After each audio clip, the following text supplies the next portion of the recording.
I started off as a student here at Wor-Wic in the nursing program in 2012. I was a graduate from the nursing program here. I went into the nursing field for about 12 years into the workforce, and I decided to come back as a nursing instructor.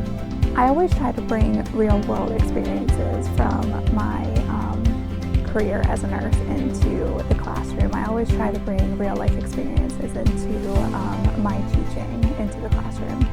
I love seeing the light bulb go off in students when they finally make that connection from textbook learning and seeing that connection in the real-world environment in clinical.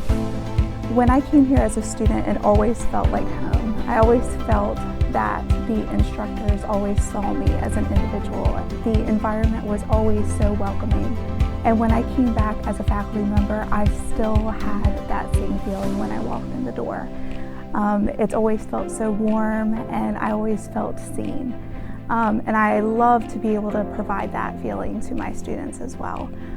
So I always love to be able to provide that one-on-one individual attention to my students and provide them the education that they are seeking.